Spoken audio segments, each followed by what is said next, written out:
Modul 1.1 Pemikiran Ki Hajar Dewantara, tugas 1.1.A.8, koneksi antar materi, kesimpulan dan refleksi.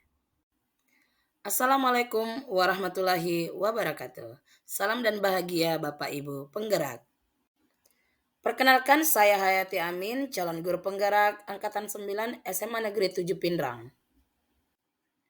Mari kita bahas koneksi antar materi, kesimpulan dan refleksi modul 1.1 Pemikiran Ki Hajar Dewantara. Menurut Ki Hajar Dewantara, pengajaran adalah bagian dari pendidikan. Pengajaran merupakan proses pendidikan dalam memberi ilmu untuk kecakapan hidup anak secara lahir dan batin.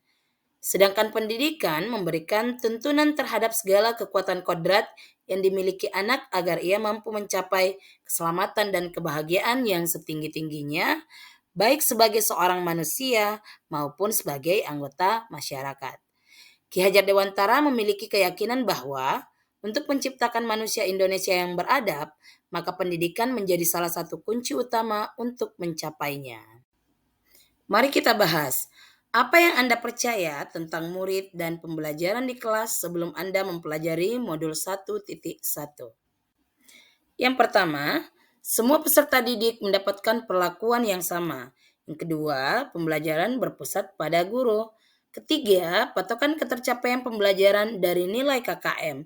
Keempat, peserta didik tidak menulis sama dengan tidak belajar. Kelima, pembelajaran budi pekerti difokuskan pada saat pembelajaran pendidikan agama dan pendidikan kewarganegaraan. Berikutnya kita bahas apa yang berubah dari pemikiran atau perilaku Anda setelah mempelajari modul ini. Yang terjadi pada perubahan pemikiran, yang pertama, guru bukanlah satu-satunya sumber belajar siswa. Kedua, setiap peserta didik memiliki karakteristik yang unik. Ketiga, ketercapaian belajar tiap peserta didik berbeda. Keempat, semua pelajaran diintegrasikan dengan penerapan budi pekerti. Untuk perubahan perilaku, pertama, mengarahkan peserta didik belajar sesuai minat dan bakatnya. Yang kedua, menerapkan strategi dan model pembelajaran yang kolaboratif dan bervariasi.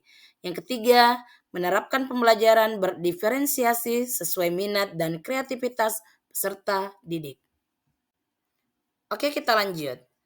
Apa yang dapat segera Anda terapkan lebih baik agar kelas Anda mencerminkan pemikiran Ki Hajar Dewantara?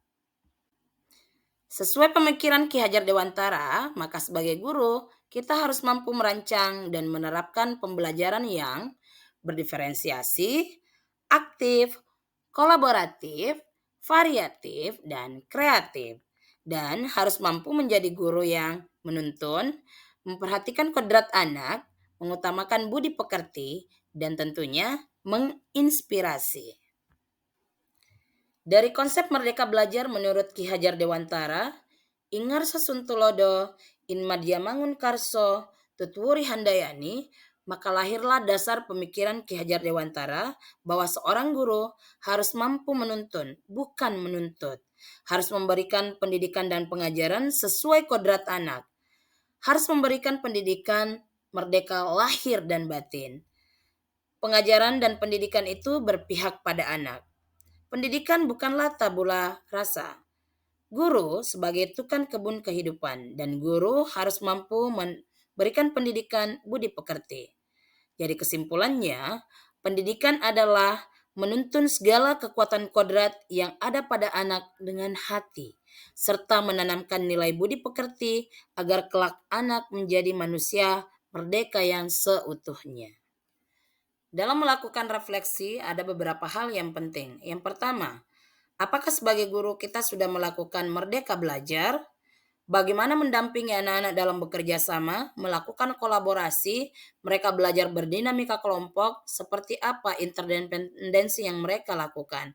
Kemudian, bagaimana siswa dengan lingkungannya? Apakah nyaman dengan lingkungannya? Kita lihat dari student well-being-nya. Dengan memahami dan merefleksi diri, kekuatan guru dalam menerapkan pengetahuan dan pengalaman baru, maka keyakinan akan potensi diri dalam peserta didik memiliki haknya untuk dibimbing dan dikembangkan dengan memfasilitasi sesuai kebutuhan siswa. sesuai dengan minat dan kemampuan masing-masing individu berdasarkan keragaman latar belakang peserta didik. Sekian dari saya. Terima kasih. Salam guru penggerak.